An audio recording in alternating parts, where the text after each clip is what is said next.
দর্শক, ইউরোপ আমেরিকাতেই এই ঐতিহ্য খুঁজে পাওয়া সম্ভব।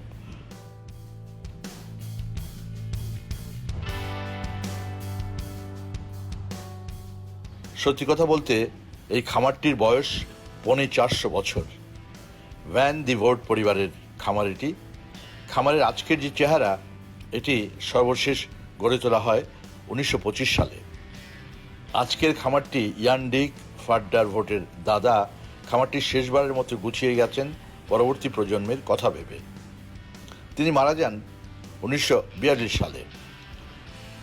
পরে তার ছেলে পিটার ডিক দায়িত্ব নেন। তারও পরবর্তী প্রজন্ম হিসেবে খামারটি এখন চালাচ্ছেন ইয়ান।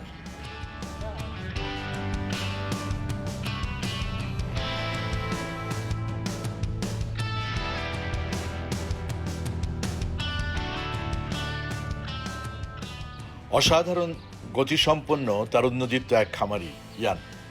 খামার পরিচালনায় অসামান্য দক্ষতা তার। পূর্বপুরুষের শুধু ঐতিহ্যের সংরক্ষণই করছেন না, পূর্বপুরুষের যে চেতনা তাও রয়েছে তার মাথায়।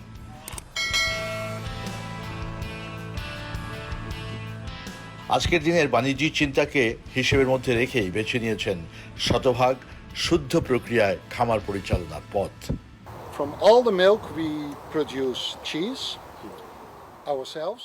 আমাদের এখানে উৎপাদিত দুধের পুরো অংশ আমরা চিজ উৎপাদনে ব্যবহার করি।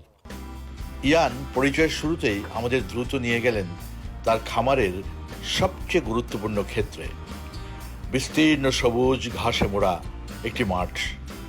মাঠটি দেখলে মনে হতে পারে সংরক্ষিত কোনো বিনোদন ক্ষেত্র। ইয়ান বললেন, এটি তার খামারের গরুর সারা বছরের গ্রীষ্মের খাদ্য কেন্দ্র।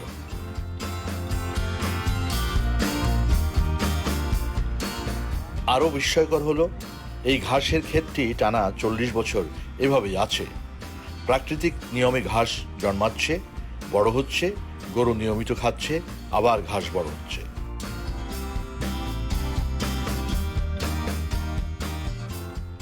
শুধু এই ক্ষেতটির নিচে উর্বর ভূমি এবং ঘাস উৎপাদনের যে প্রাকৃতিক বিজ্ঞান, সে সম্পর্কেই ইয়ান আমাদের সামনে তুলে ধরলেন বিস্তারিত তথ্য। When you are 30 years not plowing, then it's 40 বছর ধরে এই ক্ষেতে কোনো চাষাবাদ করা হয়নি, এমনকি কর্ষণও করা হয়নি। ঘাসের এই জমাট সবুজ কার্পেটের নিচে দারুণ উর্বর মাটি, যে মাটিতে নিয়মিত চলছে উর্বরতার প্রাকৃতিক লাঙ্গল। তার মানে এই মাটি কেঁচোর এক প্রাকৃতিক খামার বলা যেতে পারে। সেখানেও নিয়মিত চলছে আবর্তন। চলুন শোনা যাক ইয়ানের বিস্ময়কর সেই বর্ণনা। All roots. And all roots have that nature. Yeah. Got me, yeah? Oh! now you can see in what worm it is. দেখুন মাটির পরিস্থিতি কতটা ভালো। তার ভেতরের অণুজীব ও উপকারী শেকড়গুলো তরতরিয়ে বেড়ে উঠছে। This is it.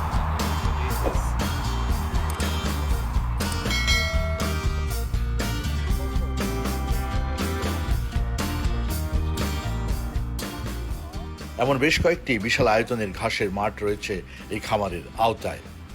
পুরো খামারটির আয়তন 70 হেক্টর।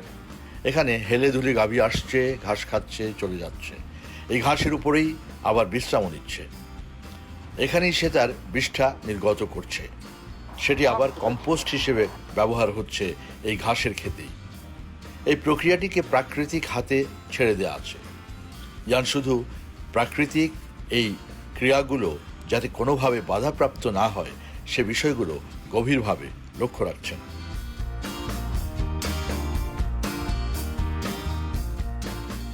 এই ঘাসের ক্ষেতের ভেতর দিয়েই চলে যাচ্ছে পানির নালা।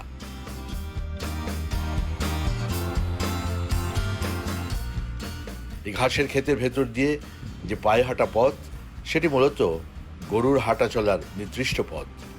এর বাইরে সে যাবে না।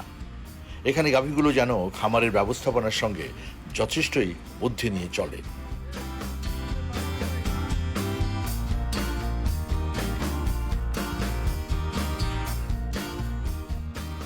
এটি আরেকটি ঘাসের মাঠ। এখানে বিকেলের মিষ্টি আলোয় খামারের গাভীরা ঘাস খাচ্ছে।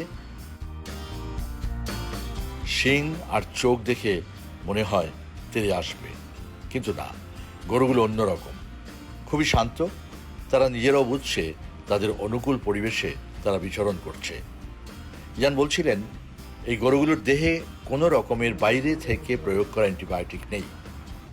It's just আমি আমার গাভীদের সঙ্গে কথা বলি, আমি তাদের গতিবিধি লক্ষ্য করি, বুঝতে চাই তারা আমাকে কি বোঝাতে চাইছে বা বলতে চাইছে।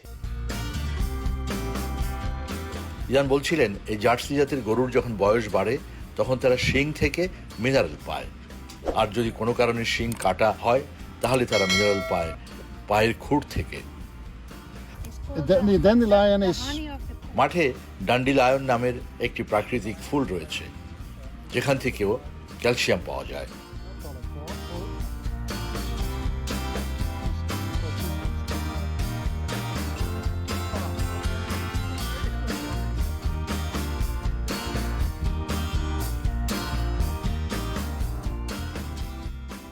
আজকের পৃথিবী সকল কৃষি আয়োজন থেকে কতটা কার্বন নিঃসরণ কমানো যায় সেদিকে এগোনোর তাগিদ দিচ্ছে।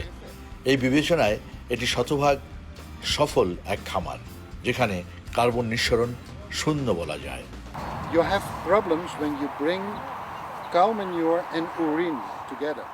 আমি দাবি করে বলতে পারি আমাদের খামারের কার্বন নিঃসরণের হার শূন্যের কাছাকাছি।